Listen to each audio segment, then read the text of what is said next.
सभापति महोदय, पशुपालन जब बजट पढ़ा गया 131 नंबर बिंदु से लेकर इस सदन में शुरू हुआ, 250 करोड़ के प्रावधान से मुख्यमंत्री पशुपालन विकास कोष का गठन किया जाएगा, जो नर गोवंश की समस्या के निराकरण के लिए जो राशि थी 50,000 से बढ़ाकर 75,000 कर दी गई। इसके साथ ही पशु चिकित्सकों की भर्ती को लेकर घोषणा इस बजट में हुई।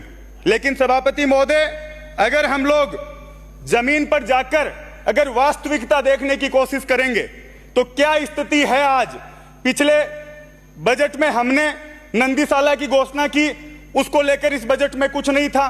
हमने जो 40,000 का जो मुआवजा था उसका नाम बदलकर दूसरा कर दिया गया, लेकिन क्या वो धरातल पर हम उन पशुपालकों को वो रियायत दे पा रहे हैं, वो सुविधा दे पा रहे हैं, इसको लेकर कोई चिंता व्यक्त नहीं की गई।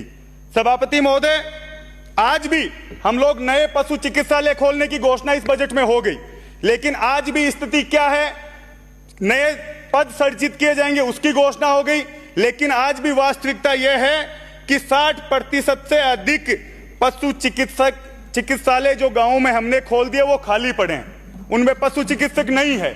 2019 की जो 900 पदों को लेकर भर्ती आमंत्रित की गई थी उसके साक्षात्कार हो गए, लेकिन अभी तक उनको ज्वाइनिंग नहीं दी गई है। 2012 में हमारी सरकार ने पशुओं के लिए निःशुल्क दवा योजना शुरू की गई और आज वो योजना पूर्णतया ठप पड़ी है। किसी भी जगह पशुओं के लिए दवाई निःशुल्क वहां मौजूद नहीं है। पशुपालक परेशान होकर निजी खर्चे से अपने पशुओं को जब बीमार होता है उसका इलाज करवा रहे हैं। तो मैं चाहूंगा सभापति महोदय, इन बातों पर हम लोग ध्यान दें। इस बजट में हर जिले में मेला लगाने की लेकर बात सामने आई। उप मुख्यमंत्री जी ने कहा हम लोग जो प्रसिद्ध मेले हैं उसके अलावा हर जिले में भी पशुओं के लिए मेले लगाएंगे और उन मेलों को प्रोत्साहन देंगे।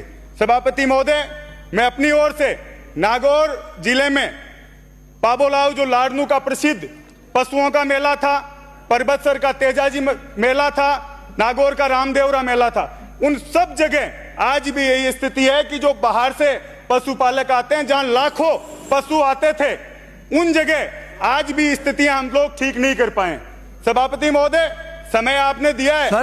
श्रवण कुमार जी, मैं कुछ बातें आप पीछे लॉबी में जाकर बात कीजिए, आप इधर से जाकर उधर बैठे हैं। आप भी जो सदस्य ये बात कर रहे हो ये अच्छी बात नहीं है। सभापति महोदय, हमारी सरकार ने मुर्रा नस्ल की भैंस संरक्षण के लिए भैंस प्रजनन फार्म बाकलिया में खोला था, जिसकी आज स्थिति यह है कि सारे जितने भी वहां पशु थे उनको नीलाम कर दिया गया है और उस फार्म पर 28 फरवरी 2024 के बाद एक भी कर्मचारी और चिकित्सक कार्यरत नहीं है और वो भैंस प्रजनन केंद्र पूर्णतया बंद होने की स्थिति में आ चुका है। सभापति महोदय, पिछले बजट में एक जिला स्तरीय पशु चिकित्सालय की घोषणा लाडनू में हुई, पॉली क्लिनिक की घोषणा हुई, उसकी जमीन आवंटित हुए 1.5 साल हो चुका है, उसके लिए वित्तीय स्वीकृति जारी नहीं की गई है। मैं आप सबसे निवेदन करूंगा कि जो मोबाइल यूनिट पशुओं की बीमारी के लिए डायग्नोस्टिक लैब की घोषणा हुई वो अभी तक जमीन पर नहीं उतरी है। मैं आपके माध्यम से चाहता हूं जब मंत्री जी इस पे बोलें तो कम से कम ये जो पशुपालकों की समस्या है इनको केंद्रित करके कुछ न कुछ उनको रियायत जरूर दे। आपने बोलने का मौका दिया, बहुत बहुत धन्यवाद। जय हिंद, जय भारत।